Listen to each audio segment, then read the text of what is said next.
तो जैसा कि आप सबको मालूम है कि अब बोर्ड एग्जाम में सिर्फ 50 दिन ही रह गए हैं। तो ऐसे में बहुत सारे स्टूडेंट सवाल पूछ रहे हैं कि सर ये बताइए कि इस बार बोर्ड एग्जाम में क्वेश्चन कहाँ से पूछे जाएंगे, कैसे तैयारी करें कि बोर्ड एग्जाम में 80+ 90+ नंबर लेकर के आ सके। तो ये वीडियो आपके लिए है। आज की इस वीडियो में मैं इसी चीज़ के बारे में बात करने वाला हूं कि 2021 बोर्ड एग्जाम में क्वेश्चन कहां से पूछे जाएंगे। तो अगर आप भी 80+ 90+ नंबर लेकर के आना चाहते हैं तो इस वीडियो को अंत तक ज़रूर देखिएगा। तो चलिए वीडियो को शुरू करते हैं, लेकिन उससे पहले आपसे एक छोटा सा रिक्वेस्ट है कि अगर आप हमारे ये चैनल पे पहली बार विजिट कर रहे हैं तो प्लीज़ चैनल को सब्सक्राइब कर लीजिए ताकि आपको बिहार बोर्ड से जुड़ी हर एक जानकारी सबसे पहले मिल सके।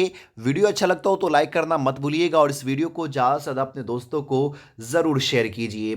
तो सबसे पहले सवाल पे हम लोग बात करते हैं कि आखिरकार 2021 बोर्ड एग्ज़ाम में क्वेश्चन कहाँ से पूछे जाएंगे। देखिए होता क्या है कि बच्चे जो है ना वो एक चीज़ पे विश्वास नहीं करते। देखिएगा तो कई सारे गेस्ट पेपर खरीद लिए होंगे, कई सारे क्वेश्चन बैंक होंगे, कई सारे टीचर के नोट्स होंगे।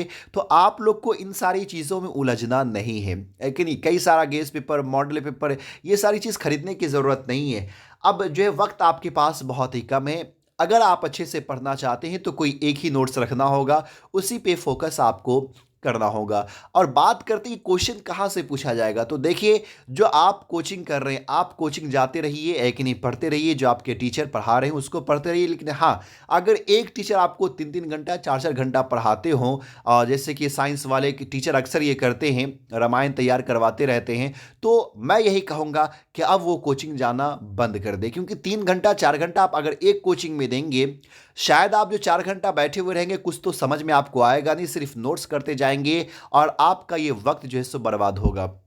तो देखिए अगर आप अच्छा नंबर लाना चाहते हैं और इस बार जो है सो बोर्ड एग्जाम जो है क्वेश्चन कहाँ पूछा जाए, बोर्ड एग्जाम में क्वेश्चन कहाँ से पूछा जाएगा, तो मैं आपको सिर्फ और सिर्फ यही कहूँगा कि आप जहाँ पे आप पढ़ रहे हैं जिस टीचर के पास, उसके साथ साथ आप क्वेश्चन बैंक को पढ़ते रहें। और इस बार आपको मैं बता दूं कि लगभग लगभग क्वेश्चन जो है वो क्वेश्चन बैंक से ही पूछे जाएंगे, क्वेश्चन बैंक से ही। और ये अभी ही नहीं बल्कि आप हर साल अगर क्वेश्चन को देखेंगे तो आप पिछले साल के क्वेश्चन बैंक को पलट करके देखिएगा तो सारा क्वेश्चन वहीं से रिपीट किया गया हुआ रहता है। अब खुद थोड़ा सा गौर करके देखेंगे ना कि एक चैप्टर में भाई कितना क्वेश्चन बनेगा, उसी चैप्टर से 2009 से ही क्वेश्चन पूछा जा रहा है, कितना अलग होगा। और इस बार तो आपको extra question, double extra question दिया जा रहा है। तो सिर्फ और सिर्फ आप लोग अब क्वेश्चन बैंक पे ही फोकस करते हैं ना, सिर्फ और सिर्फ क्वेश्चन बैंक पे, तो आप बोर्ड एग्जाम में अच्छा खासा नंबर लेकर के आ सकते हैं। हर साल के क्वेश्चन को पलटिए, उसके आंसर को देखने जाइएगा तो वहां पे लिख दिया हुआ रहता है 2014 के आंसर को देखिए, 2015 के आंसर को देखिए, 2011 के आंसर को देखिए।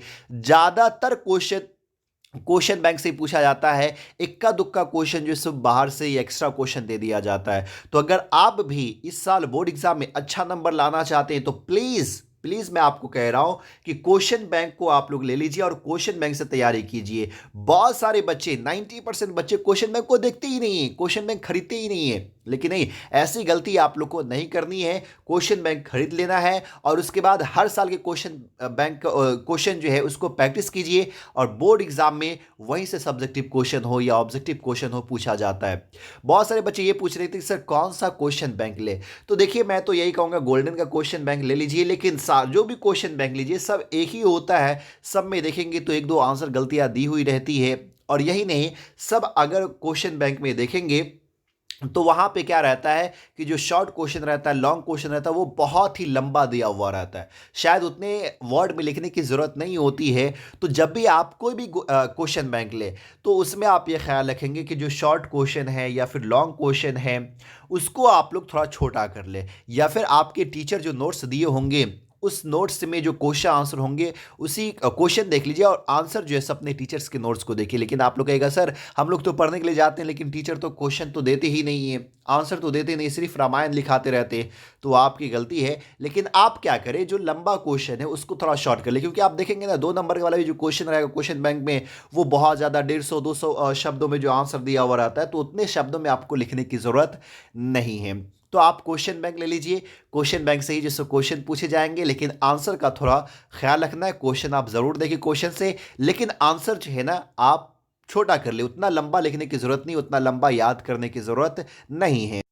तो बस मैं यही कहूँगा कि आप क्लास जा रहे हैं, क्लास में जो टीचर पढ़ा रहे हैं वही पढ़ते रहिए और क्वेश्चन बैंक को देखते रहिए। लेकिन जो स्टूडेंट अगर क्लास नहीं जा रहे हैं तो वो क्या करें? तो देखिए, आप क्वेश्चन बैंक पढ़ते रहिए और सेल्फ स्टडी का, अगर आपको सेल्फ स्टडी करते, अगर आपको पढ़ने आता, खुद से रीडिंग लगाने आता, समझने आता उस इंग्लिश वर्ड को, तो आप खुद से पढ़िए।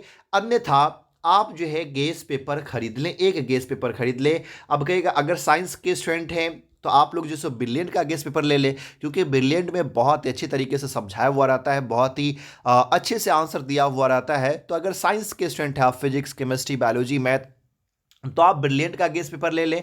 या नहीं तो अगर आप कॉमर्स के स्टूडेंट हैं, अगर कॉमर्स के स्टूडेंट हैं तो एसबीपीटी का गेस पेपर ले लें, एसबीपीटी का जो है। और अगर आप आर्ट्स के स्टूडेंट हैं तो मनोरमा का गेस पेपर ले लें। बस इन सारी चीज़ों से ही तैयारी करें, ज़्यादा चीज़ पढ़ने की ज़रूरत नहीं है। ये नोट्स, वो नोट्स, ये वो नोट्स, ये सारी चीज़ करने की ज़रूरत नहीं है। बस थोड़ा ही पढ़िए, अच्छे से पढ़िए, ताकि जो क्वेश्चन आप याद कर रहे हैं वो आपको एग्जाम तक याद रहे, उसको अच्छे से याद कर ले, माइंड इधर उधर डाइवर्ट ना हो। तो बस ये दो चीज़ पे आप फोकस कीजिए। बोर्ड एग्जाम में आपको 80+ लाने से कोई नहीं रोक सकता है।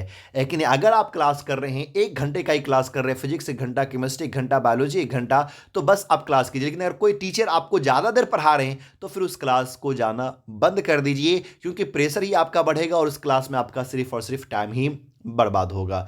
बात समझ में आ गई होगी उम्मीद करते हैं। और अगर अभी तक आप लोग क्वेश्चन बैंक नहीं लिए हैं तो उम्मीद करते हैं आज ही क्वेश्चन बैंक ले लेंगे। तो उम्मीद करता हूँ ये वीडियो आपको अच्छा लगा होगा। अगर अच्छा लगा तो प्लीज़ लाइक कीजिए, ज़्यादा से ज़्यादा शेयर कीजिए, और हमारे चैनल पर पहली बार विजिट कर रहे हैं तो प्लीज़ चैनल को सब्सक्राइब कीजिए। फिर मिलता है अगले वीडियो में, तब तक के लिए बाय।